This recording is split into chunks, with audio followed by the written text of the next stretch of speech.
Yes, hello, folks. Welcome to the weekly Manchester United podcast with myself, of course, and my excellent co-host, the United Muppetiers, James. We still haven't come up with a name of this podcast. I, Um, I mm, mean, the Manchester United podcast mm, sounds pretty good, but yeah, we might need our own. We might need our own thing there. yeah, I'm sure we'll have a few interested listeners today from a Yep. certain location. You'll be interested to hear what we have to say on this podcast. As we said last week, we wouldn't record a podcast unless there was something to actually discuss. Really, not much on the side of actual football on the pitch. A lot has been going on this week, and you may have noticed some of my tweets took a different dimension towards the end of the week. They had some interesting motivations behind them. I've had a few days to think about that and calm down a bit on it. I'm still going to go after it, but I'm pretty confident we're coming to the end of what led to all these things happening, and that is very, very encouraging for the club. Like, well, as we said before, a lot has to be disclosed about the INEOS bid as to my level of support behind it. But one positive for me that I feel is really, really important is that Manchester United are going to have significant change of culture. And truthfully, I think what we have seen, uh, and you have to be fair, goes right back to Ferguson and David Gill. hmm Is a culture of self-interest that has, through bad incentives, led people to do really stupid things. Yeah, for sure. I mean, you've spoken a lot, and we've spoken a lot about how what you see on the pitch is a reflection of what's behind the Mm, scenes, and what you see on the pitch is very often there's no cohesive team working towards a common goal, which is the mm, success of the club, which is football success, which is to win everything. And everybody will want it, of course, but there's a big difference between wanting something and having things really set up every single day the way that you go about things from top to bottom, inside and out, towards getting it. Um, footballers, obviously, to become pro athletes in the first place, they have that as a singular focus. And you can see the ones that lose their way mm. along the way to doing that because they lose that singular focus and they get distracted by other things and they get into other things and they deal with the other things that come. And that singular focus as a culture is something that needs to be there from the top down and insisted upon every single day and every behind every single decision rather than anything else. And that I think is the biggest positive that INEOS will bring in because it's a bad investment. I'll put it that way financially. When you look at the terms of a deal like this, it's a bad investment. It's not the money. Um, what's coming into this club will be people who insist upon results to the point of probably annoyance, to the point where there's going to be a lot of people unhappy with them coming in, to the point where there's going to be a lot of probably strife in terms of pushing this in um, and to actually make that kind of culture from the top down behind the scenes. And it's more than overdue for us as fans. It's something I think we've deserved for a long time to see at United. One of the things that's quite shocking to me, James, and the present moment always defines the past. So I look back on some of my commentary towards previous United managers and what have you, and I'm forced to reevaluate some of my views because Yeah. as the shock and horror becomes clearer to you about what was really going on inside there, now I know why Mourinho was said finishing second was his greatest achievement. hmm At the level of dysfunction and the selfishness, shall we say, is genuinely staggering. Um, to find out how this all came about, to be fair to the current iteration, current management, they didn't bring this culture, but this culture spawns a certain type of individual that is compatible with that culture. So if you want to work in that environment, you have to and continue to work in that environment, either that environment will repel you, or you will be completely comfortable in that environment because that is exactly analogous with who you are as a human being. It's compatible with you as a person. So if you go back to the Glazer takeover, back in 2005, David Gill had said that was a road to ruin, which he was correct in saying. This was, of course, before his paycheck depended on him bullshitting, and publicly opposed the Glazer bid due to the leverage, the debt leverage. And he had conversations with fan groups, Musa, Andy Welch, what have you, and said, if I wasn't in the job I was in now, I would be in the trenches with you. And this is all covered in books. And there was a relationship between Ferguson, Andy Welch, a number of prominent United fans, certainly when United fans protested the cubic expression saying people Manus and Magner, the Irish owners at Cheltenham.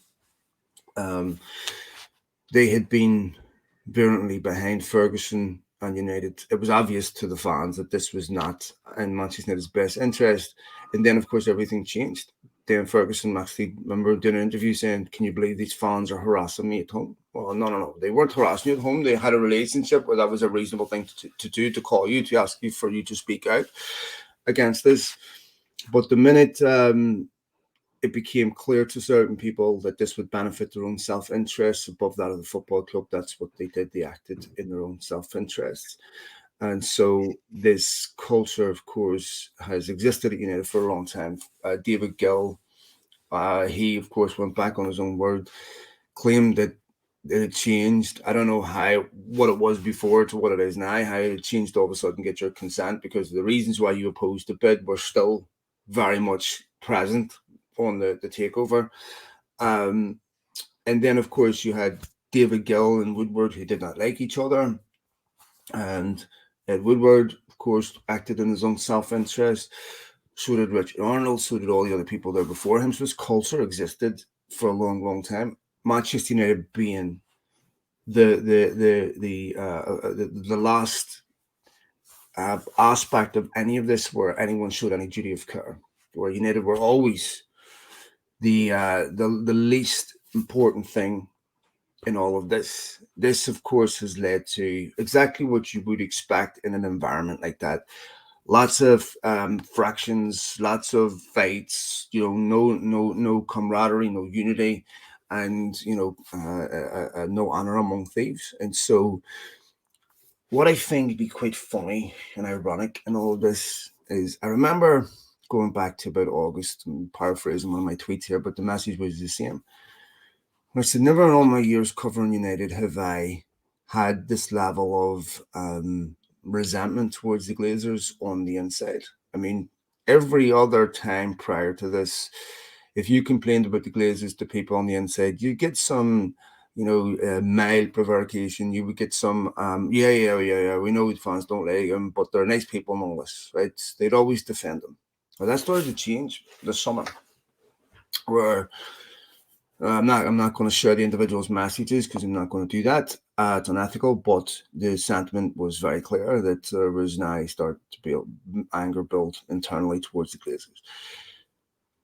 We now know Richard Arnold's relationship with the Glazers was strained, to say the least.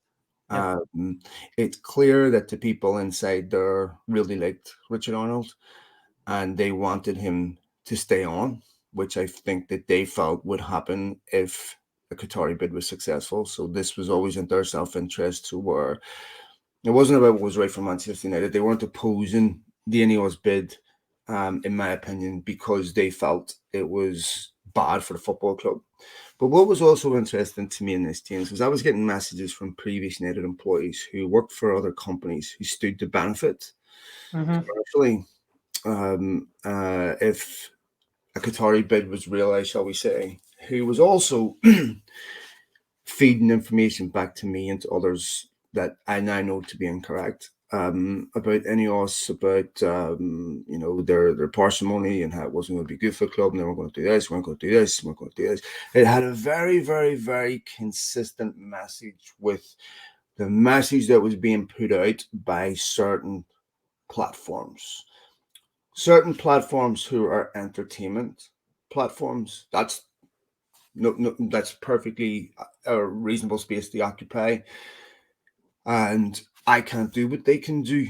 They have their own particular skills. But what's odd to me is if you have a message you want to disseminate that is, that has integrity, that you want people to believe, you don't use entertainment outlets, you use legitimate news outlets. The problem with that is they won't disseminate that message, because you can't buy them with access, and they have other sources that they can verify this with.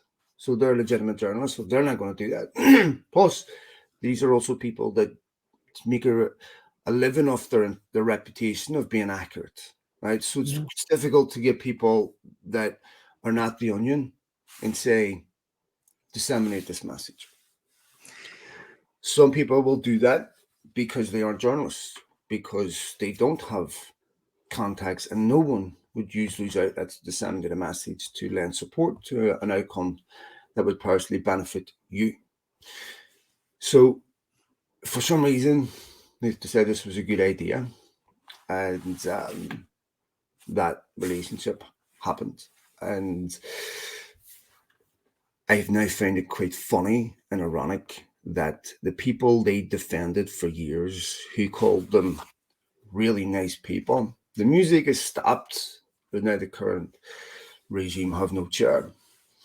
And they found out that they are disposable as everyone else, that the Glazers are not your friends. The Glazers care about themselves, their money, and what benefits them, not you. And now there's tremendous resentment and anger on the inside. By the way, one of the outlets that they work with, which makes me question so much, has been disseminating team sheets on social media hours before they were actually made publicly available. Ten Hag, naturally, very, very upset about this. United will make sure, we get to the bottom of this. It was disseminating injuries before anyone else knew about them. I wonder how he's getting that information. I wonder how this outlet is being is acquiring that information. So Ten Hag has had to deal with this disadvantage, obviously the chaos behind the scenes where no one's really working towards anything that benefits Manchester United. So completely dysfunctional football club that's rotten from the top down, that needs to be completely cleaned out. And I think the other thing that's disappointing in this for me, James, is some of the people involved in this are people that I really liked, that I clearly have been given too much credit to. There are people that I thought were thoroughly decent people, ethical human beings. Come to find out that's not the case. And for any potential new owner coming in there, you cannot have these people in here. These are people, this outlet that we're talking about, by the way, just to finish this off, was blamed by Maguire as being the main source of the abuse that he gets, which he made clear to Manchester United, and the bomb threats. United are on social media lamenting the abuse that Maguire gets and the mental health issues. Meanwhile, they're amplifying, legitimizing, and rewarding that. For the sake of Manchester United, I'm not going to share what the initial description of this outfit was, because I genuinely had to read it about 20 times to make sure I wasn't in a different dimension, a different reality, because I couldn't believe that someone would come to this conclusion that that's what they thought this company was. So also, Marcus Rashford decides to follow me on Friday. Hey, it just so happens that Marcus Rashford is really upset with the football club because, there's a feeling that, and I don't want any aggregator accounts to share this. Please keep this to our podcast because I don't want this out there. That the club have been given information to outlets that have not been entirely factual. And there's a sense that the club are briefing against certain players and individuals inside the football club for whatever reason. I don't know. I don't know if that's certain, that accurate or not. But I do know that they have been briefing us out that information, which to me is genuinely astonishing. Yeah, and it's all been rather interesting. I know that for sure there is a feeling among some players, and we've gone round and round, and I think that in terms of on the pitch, I tend to be somewhat sympathetic to players at times. Mm-hmm. You tend to be kind of the opposite in a lot of ways in terms of talking about them, but this is something where when we look at it, there's reasons, when you see problems, we can always blame coaches, we can always blame staff, we can always blame players for things falling apart. But why is it that players are and become so unhappy at Yeah. Manchester United so quickly? Alexis Sanchez said he wanted to go home after his first training session, cancel the deal. You had situations with Di Maria, you had situations with Mm-hmm. Pogba, and yeah, there's blame to go around with a lot of these people, but there's an unhappiness among many players at United right now that has to do with a lot of things, and there's a lot of sense that in the same way that there's infighting within, not between the players themselves, but with the players in the club, that they're almost sometimes they feel that they're the opponents of the club, the players themselves, back and forth, and not protected in certain ways.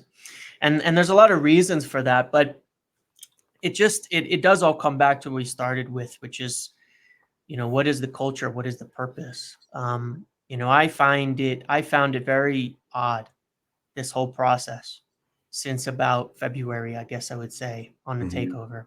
Because last year I had information. We spoke about it a long, long time, many, many times, hours and hours of talks about this prior to United being officially put on the market. We had information about INEOS being interested all the way back since the Chelsea offer for some Jim Ratcliffe, which was viewed as basically a signpost to say, I'm here and I'd be willing to put up the money. He had conversations with the Glazers. He spoke about them publicly in a way that some people who read it at face value thought meant the club wasn't going to be sold or that there was nothing going to happen, but it couldn't be more clear how interested he was. Yeah. And not until February and beyond that point in time was I ever accused of putting out PR for INEOS and Sir Jim Ratcliffe. So what happened the whole prior year of information, the prior 6 months of information? It wasn't PR until a certain point in February, after that Qatari bid came in, that suddenly it became PR rather than all this great information that was connected. And it was really odd because I don't actually know how much, if anything, many people within the club themselves knew about the whole takeover process. I think very little in many instances. I think that pretty much they got what was passed down from Richard Arnold, which was what was passed down from the Glazers to him at that period of time. Maybe he knew a bit more than that. And since February, I've shared alongside you and some others as well, everything that I could share in terms of what was real for their plans, for what they actually wanted to do, for what they wanted to make happen in the football club. And it wasn't even slightly in line with what you would consistently see put out there, what you would consistently see as the message, what you would consistently see as played up against Qatar, that it was something about debt and something about all of this money. And, there was so much disinformation that was in there. And where would that all come from? Why would that be the case? Why would that happen? I understand that one could look at it and from the outside and say, well, it was because it was for 100% versus this, but it started way before that. It started even before the details started coming out. It started right from the get-go that there became this interesting kind of problem. And it was always interesting to find that I knew that many of the things that were being shared were wrong, were totally incorrect, even when they seemed to come from within the club. Where in the club, I don't know. But even when they seemed to come from within the club, I knew they were 100% incorrect. Yeah, I know.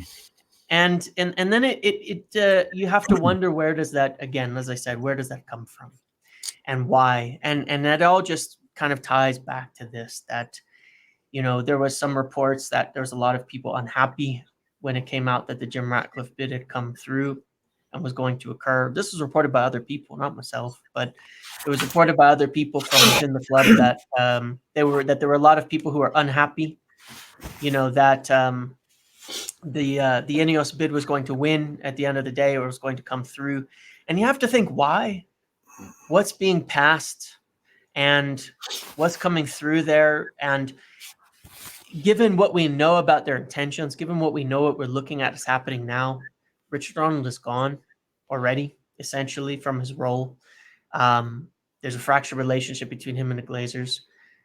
They're going to appoint a new CEO, which is very likely to be Jean-Claude Blanc. And when you start looking at the things that are actually coming out in the real world, you think, why would anybody be opposed to this? Why would anybody not want these things to happen? And it just presents an interesting kind of problem as when you start to look at why things went the way they went the last 6 months and it was, a lot of it was fairly nasty in a lot of ways. I mean, I can't say that I've had as much in terms of the messages, in terms of abuse, in terms of things like that on any other subject than this over the last 6 months. And it doesn't really bother me. It doesn't get to me, but you have to wonder, when those things happen, you have to look at what is pushing that, what is creating that, what is causing that. And I think that's really at the heart of the discussion and the entire thing that needs to change. Because from my perspective, there should have been an extreme desire to look at what was really going on, what was happening, what could have been happening, and be in alignment with that. I think if Richard Arnold had wanted and had as his first priority, this is just my opinion, but if Richard Arnold had as his first priority the success of Manchester United Football Club, then he would have been looking at what they're prepared to do and what was going on with a bit of a different eye. And there would have been a different message that had gone through the ranks, and a different message that would have gone out to people. And that's just not the way that it went. And it's never really been about INEOS versus Qatar. It's about real information. And as we can see at the end, what was true and what wasn't, in terms of looking back. Now you can see what has happened. It's very complex. The whole thing is very complex, but I think that the end result of it is that there certainly is a feeling within the people looking at the club right now of what's going on and assessing it in terms of who's coming in, that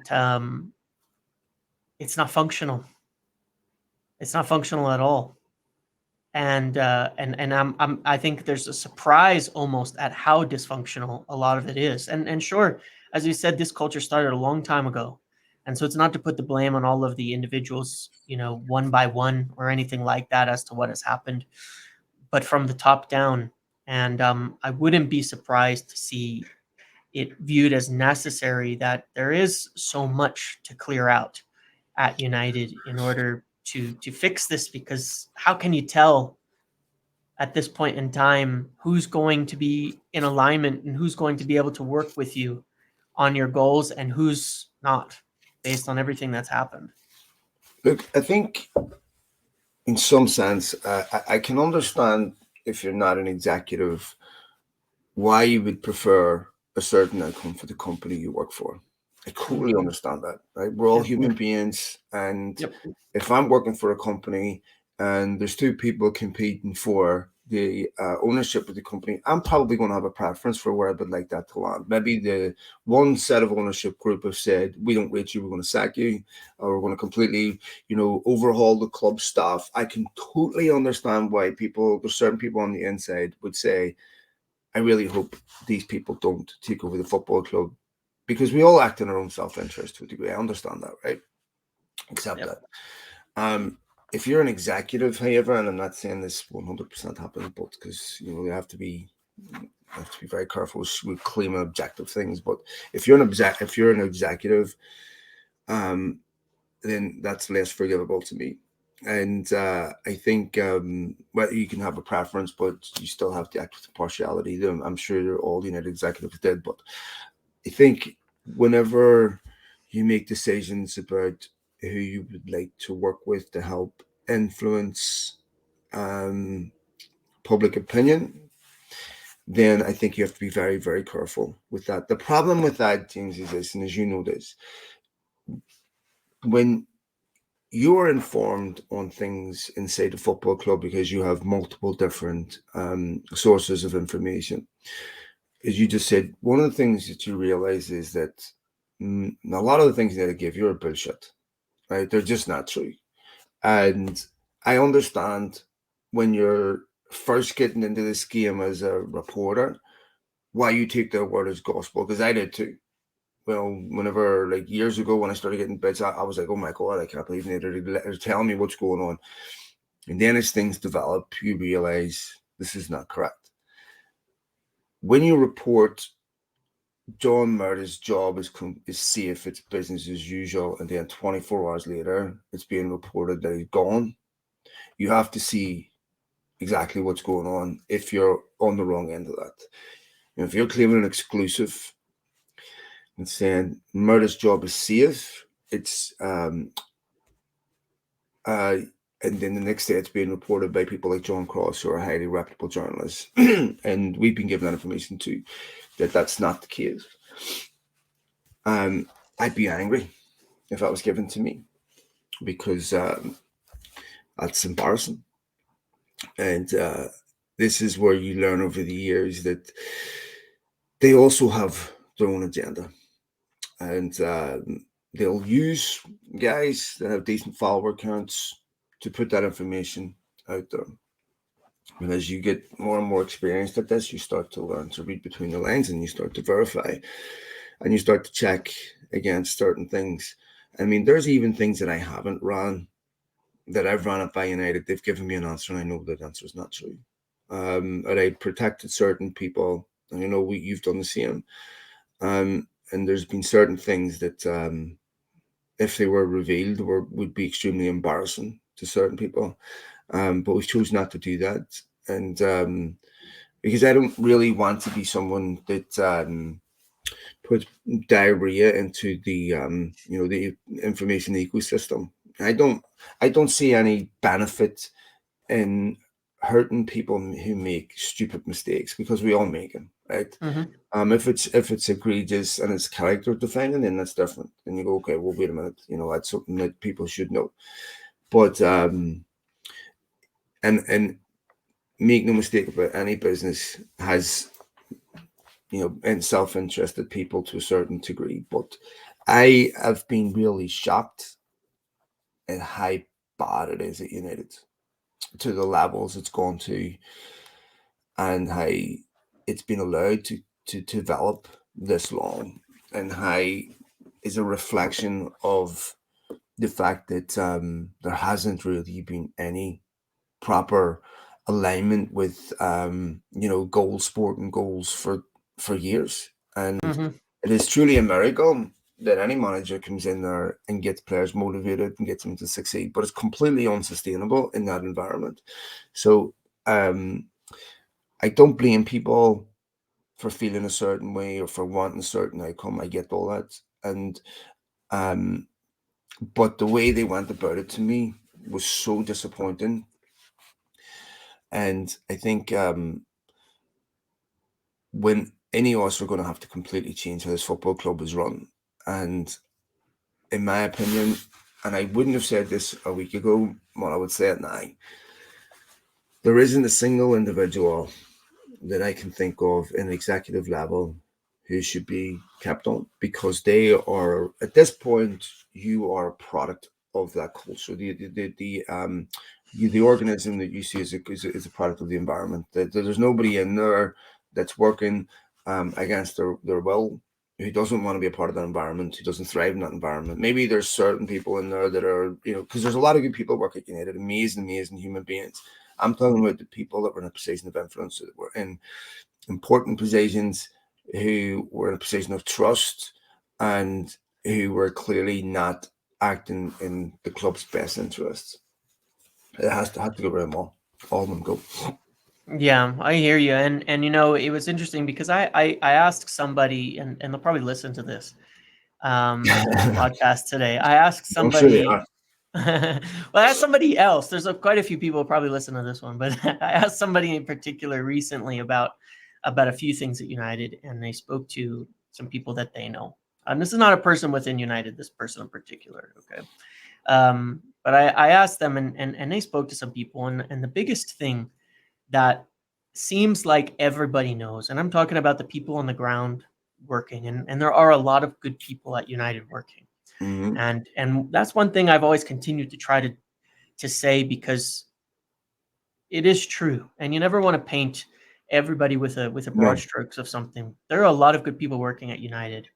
There's a lot of people in general working at United, and there's a lot of times I've not wanted to say things myself because of I don't want to cause trouble for those people. What does it do for them to cause trouble for them, to cause problems for them, besides get me a bit of clout, to say it, or to get that, or to push something? But I spoke to this individual, and very, very recently, about this problem at United, and what they say is, the biggest thing, top to bottom, there are no leaders at United. There's absolutely no leadership of any kind. And there are people who are supposed to be leaders at United. There are people who are supposed to be in a position of leadership, and that is not felt by the people within the club. So you can imagine the difficulty. And leadership is, at its core, of course, is the ability and the action of actually guiding people and influencing them and pushing them towards a common goal.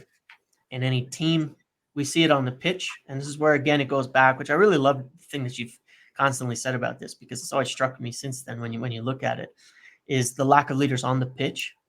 When you look at it and say there's nobody really pushing, it's like 11 strangers most of the time when United step on the field.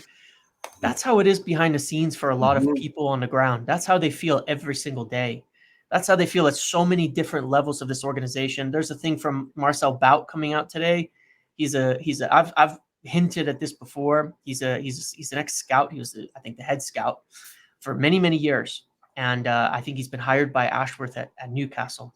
So you can see they're building something there. And he's a highly respected individual. And he walked away last year, after Eric Ten Hag was hired. And he talked about today about some of the quotes he said about the problems that you're running into. And it's the same as always. There's no leadership. There's no direction. There's no proper channels. He really felt like he was just somebody sitting there doing a job that may have no influence, no direction, no purpose, even as the head of a whole area. And this is how it feels to a lot of people, because from the outside, when you look at what has happened and from the things that we're hearing and that we've heard, the leadership has completely failed in what it is supposed to do, and in its duty of care to push the football club forward at so many levels. And that is the, why that's where the change is happening, from the top down, from INEOS coming in. And I think that until that leadership is resolved, things are never, and it will be resolved. That is the biggest reason we haven't seen change. And the difficulty now that you have is who can you rely on in there? Is there anybody? And I think that's essentially what you're saying, that has been in a position where they could affect this, where they could affect change, where they can lead, because there are many departments and many areas and things like that where you can say, yeah, that's a person that could take this club forward into the next phase that it wants to go through. And I'm not sure that there are. I'm not Look, sure that there are at all. like I said before on this podcast, to have leaders, you have to ask people where you want them to lead you to. Yeah. And when you have no direction, you can't lead. And like you said, leadership is about a collective goal that everyone buys into, that it identifies as the most important objective. But instead, you've got vultures picking at United's carcass, and they're not really interested in resurrecting the dead and making sure that the carcass, before they pick the meat off the bones, has life and thrives. They're invested in its downfall. They want to make sure that they get their piece of flesh on the way out. If certain people had resigned in disgust because they felt that they were there to make Manchester United a better football club or whatever, then I would say those are the types of people you want back. But now, if you sit down with these people and go, I'm completely on board, Tim, I want to do this. No, no, no, no. You had that chance. If this violated your principles and ethics, you wouldn't be here. So none of you deserve to be exculpated. You're all a part of the problem, every single one of you. And I'm talking about the people in upper management. These are the people that don't deserve to be part of any Manchester United that is rejuvenated. So let them all go find alternative employment on merit. Okay. And let's see how many of them end up in commensurate positions in the one they're in. I guarantee very few of them. So wherever Richard Arnold goes to his new company, let's see if that new company will allow him to bring people across. And nepotistic appointments where you work here. None of us really do a decent job, but you know what? The owners make money, and you make money, and we'll leave it at that. So I have no sympathy for any of them, James. I'm really, really disappointed in certain people that I trusted immensely, that I've come to find out I completely overestimated. And I want, I mean, we knew what a couple of months ago Richard Arnold was going. Yeah. So what happened last week was not a surprise. He went from being very chatty at a pub to all of a sudden his no dickhead policy, forgot about himself, all the way down. And all of a sudden, he doesn't want to communicate with people. He doesn't want to answer emails. He doesn't want to talk to anyone. None of that. When, if I was him, I mean, I would have at least been doing stuff over the summer with the Mason Greenwood thing. I would have at least been, doing things about, managing United's reputation, managing his own. But it was clearly obvious that he knew back then that this was that his position was unsustainable. I go back to the last international break, and this is the first time where I really started to ask myself deeper questions about the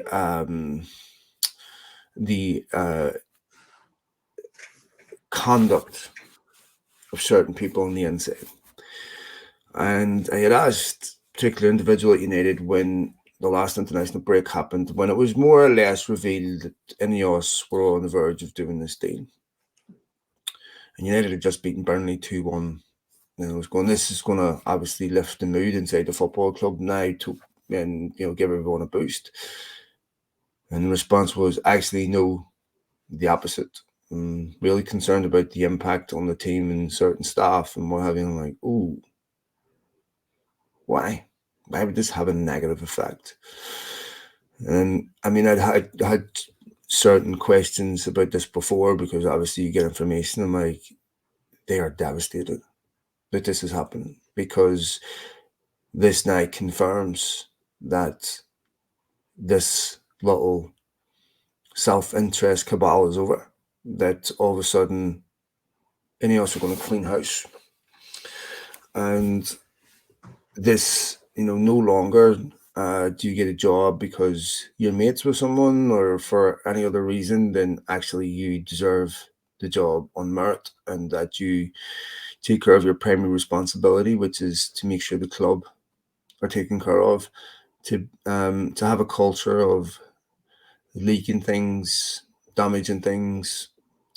Clearly, there was enormous leaks over the summer with the Athletic about the Mason Greenwood situation. It went right to the very top. And you can just see where the agenda shifted from, I'm going to protect myself and my reputation because the Glazers are going to make money on this. I'm going to be out. I need to make sure that for my next employer, it becomes clear this wasn't, as a result of my failures or my judgment. This was a result of systemic failures that we were asked to act, according to the the desires of the ownership. And you could just see where it started to fracture, which was essentially over the summer, where it really and I think, James, if you looked at United on tour and looked when they came back, this football club has not looked right since. Mm-hmm. I mean, instead of this summer and being rejuvenated and coming out against Wolves, coming out flying. I mean, after the Arsenal game in pre-season, you can't read too much in the pre-season. Started to lose, right? And injuries, and all of a sudden they're scraping, trying to do deals that were ridiculous. And you can just see where the fractions took place. And I think that's when it became clear to them that the Qataris were not, for whatever reason, going to uh, go to a level that would allow them to purchase a football club.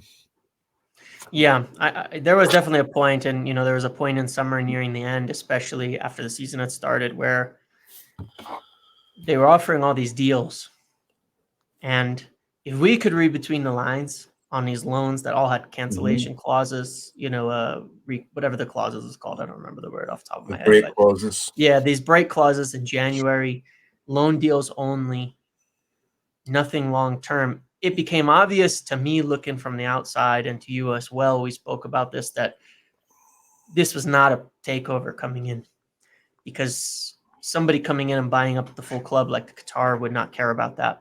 It looked very much like it was being prepped for investment, for someone to come in as an investor, to come in as a partner. And of course, that's what happened. And I think if we could read between the lines on that, so could everybody else. And the people at the club were certainly probably beginning to be aware that that was what was happening as the direction changed at the football club. And yeah, it's been, the mood has been just somewhat not right since that point in time. There was no excitement. When you look at it, it's hard to measure this, but there's not a lot of excitement. And it goes beyond that. I mean, it goes to the point, anyway, I don't want to spend the whole thing talking too negatively, because there's actually some very positive things, depending on your perspective, coming for the future at United, given all of this. Well, But just one thing on that, mate. yeah. I was told back in, I think it was September, October, that United would no longer work with me or give me any more content, solely because of how virulently anti-Glazer I was.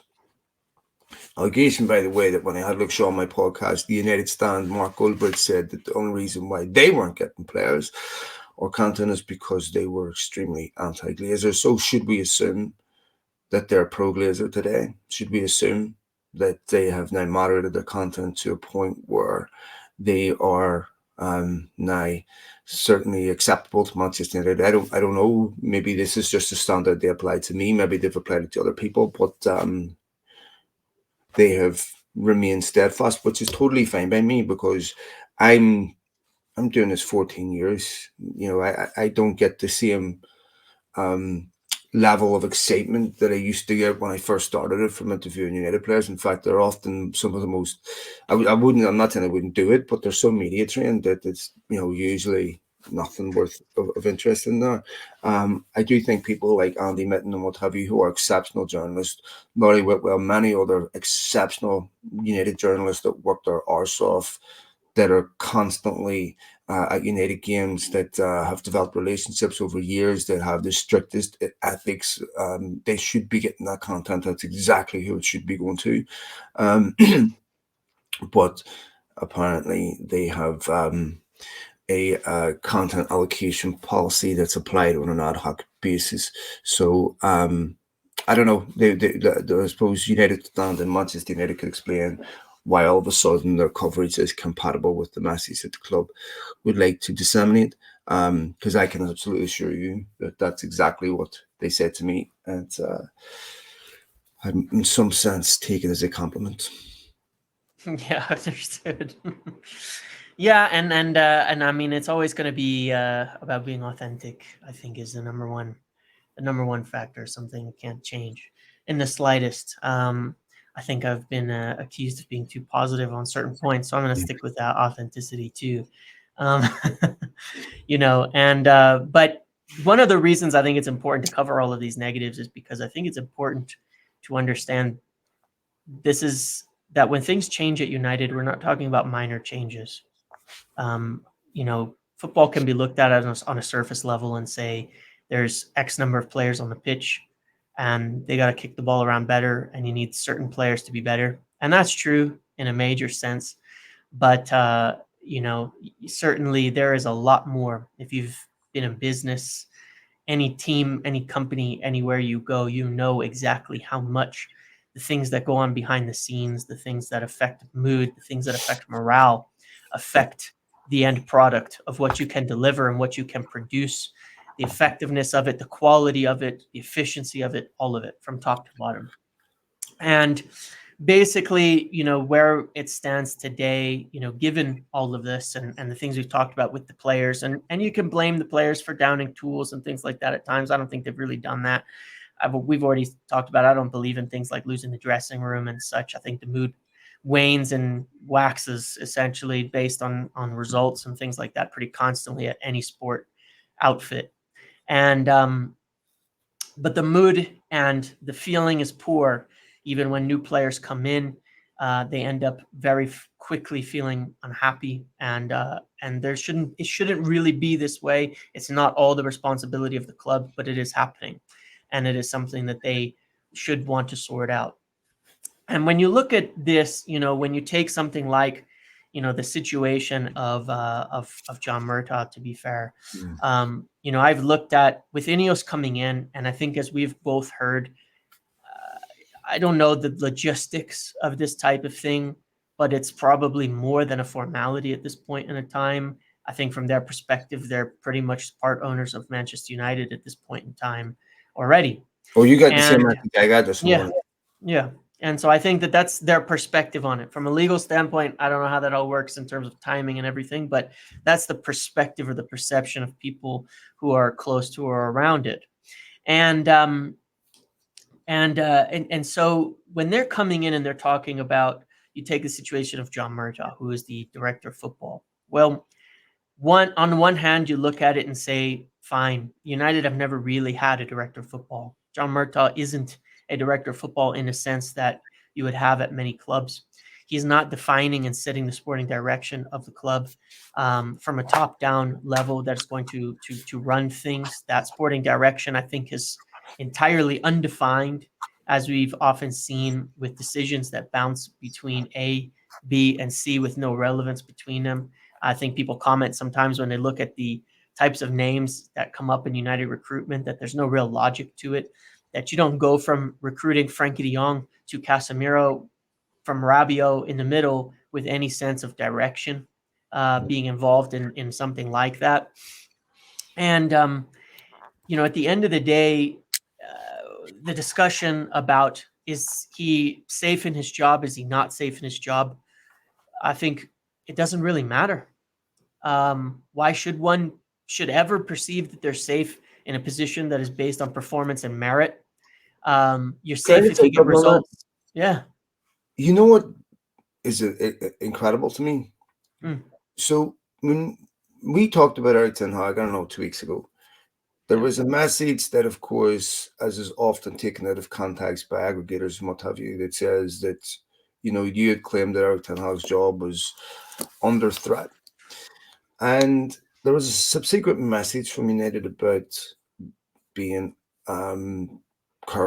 being more measured, or we don't want this to be destabilizing. Could you please moderate that message slightly? And the responsibility to be accurate, which I've never quite understood how you get held to that standard. Then asking why another outlet that is never taking that responsibility serious. And then I asked why they were briefed, and the response was, "Are you ready?" Well, we know Fox News are toxic, but they get briefed too. So apparently, this has been justified on the toxicity of Fox News. Sorry, carry on. No, it's all good. And yeah, I mean, the thing is as I've mentioned, there's many times there's things I don't say for the purpose of not wanting to cause trouble, because I do understand that people see the things that we say. I do understand that people listen to the things that we share, and it's not personal, but there is always a fine balance between what you know, which in the end is almost always come correct on certain matters, and what is wanton. And when INEOS come into this, it is expected that they are going to make wholesale changes. And the feedback that has been there already is that those wholesale changes are absolutely necessary across the board, and that the level of activity and the level that things are being done is to a standard that is far below what is acceptable for a club at United. And that's not a secret to anybody on the outside when you watch what's on the pitch. But that comes down to the fact of why the culture needs a change at United. Because if you're an athlete and you're on the pitch, and that's, funnily enough, even though they're paid very well, almost at the bottom, right, of the hierarchy of decision making, when you're an athlete and you're on the pitch and you know you're not producing every single day, you're Marcus Rashford and you know you're not scoring, you know you're at risk of being benched. You know you're at risk of criticism. And if that form continues over multiple years, you know you're at risk of losing your position at the football club or at the team and being benched, relegated to a different role, sold to a different club. You know it. You're there on merit. When a coach at Manchester United, and we've gone through many of them Of since course. Sir Alex Ferguson, is not producing results, they know they are at risk. Of They course. know they could be changed. They know they have to get risk. They have to produce and start to change things. And I think That's that true of anyone, rather, any job. I mean, yeah, you get held to a certain performance and standard, then we yeah, know that, unless you work for the DMV or something, you have to perform. yeah, exactly. Right. I mean, and that is the truth of it, is that this isn't a government job where you can get by on absolute minimum all the time and it's okay. And it shouldn't be. You should be every single day measuring up what you are doing. And I understand there's the personal and And human I support aspect them of not this. 100%, by the way, but yes, Yeah. you're right. Everyone I likes but this. everybody has it. Every single person in any position of any sort of merit knows that every week or every month or every quarter, they're bringing their department's results to somebody. Mm-hmm. And someone is looking at it and someone is measuring it and someone is telling them whether it's going to work out or not for them in the future. Mm-hmm. And if that's not happening, then they're probably not in a very successful organization, frankly. Mm-hmm. And I think that that is where one of the examples of kind of focus and how the focus can be improved. If the message is that we're going out, if the message was more aligned in what are we doing really, and acknowledge, and this is just an interesting point I want to make about the concept of United. I think it does more good. I think it would do a lot more good for the club to acknowledge the things that they do wrong outright and take responsibility for them than it would to not, and to try and kind of circumvent these things. You take the Mason Greenwood thing, for example. I just want to say, all right, on this point, I think it would have been better to come out and admit, if this is the case, straight, that we intended to bring him back, but we understand that it is not something acceptable to people. And so we're going to reevaluate that and we apologize. Than to pretend the decision was never made and to pretend that it was never the intention to bring him back. Because nobody believes it anyway. Nobody believes it when you cover it up. And there's a lot of examples of things like that that occur on a daily basis. If one were to look at it and say, you know what? Yeah, we screwed up recruitment. We bought the wrong people. Instead of talking about how much money was spent, as if that justifies the results that are on the pitch, because we know it doesn't.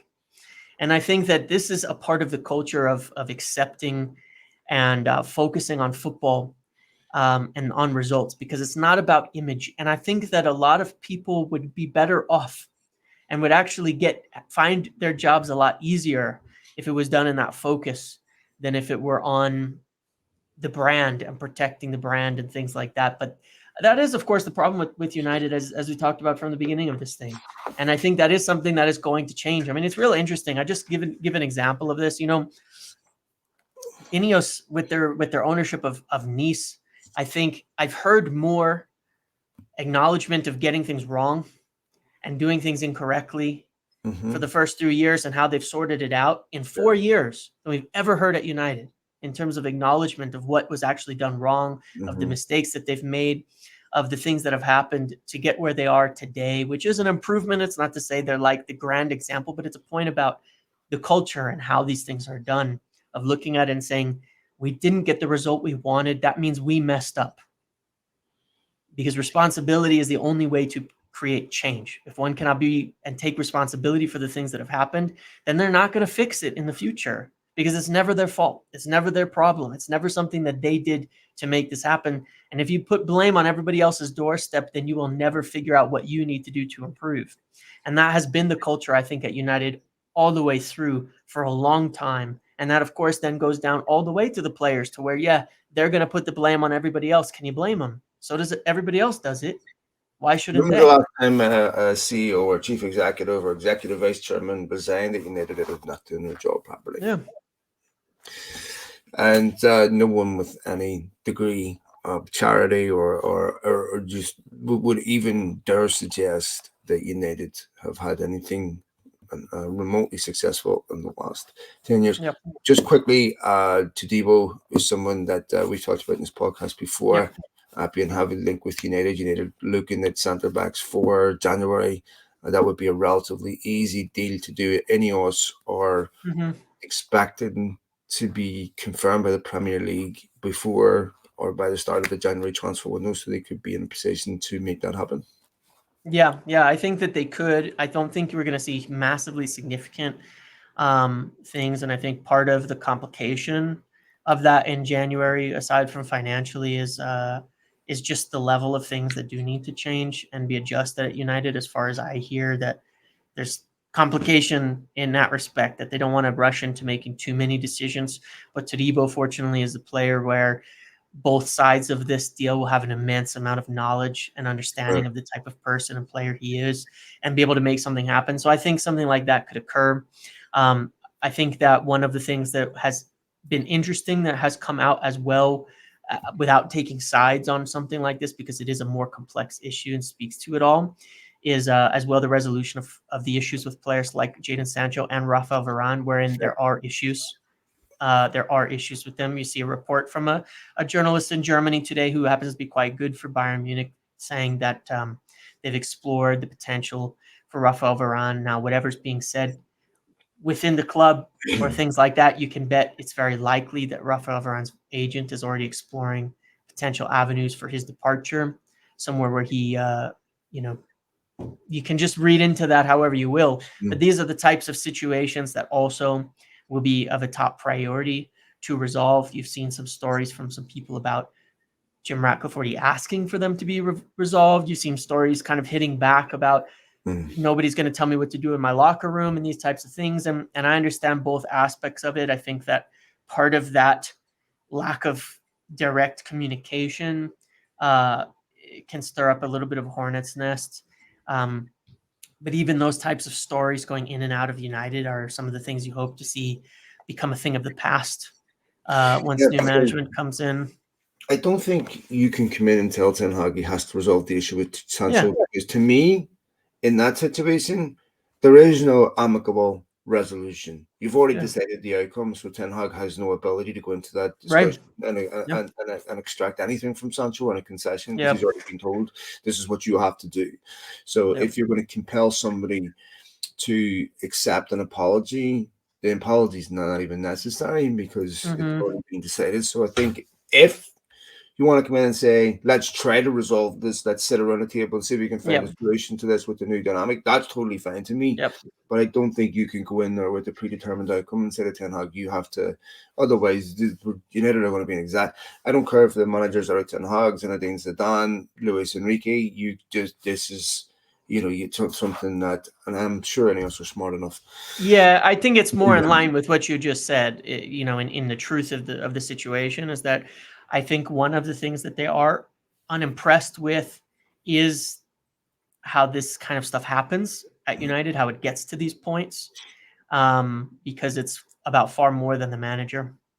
In terms Yes, of how these things occur with Sancho, how these things occur with lots of players, how they've occurred with others over the years, and how they're occurring right now because there are other players, without naming names or getting anybody in trouble, because it's not like that in the slightest, and it's not going to be the people that people think it is, um, are have situations they're unhappy with, and it's not about Eric Ten Hag. It's about so much more than that, and I think that that's really what it comes back to, is that when you're coming in from the outside, you might look at it and say Sancho and Ten Hag have a big issue right now, but you're looking at the end of a long-standing problem that's been going on that has multiple causes. Maybe it's resolvable, maybe it isn't.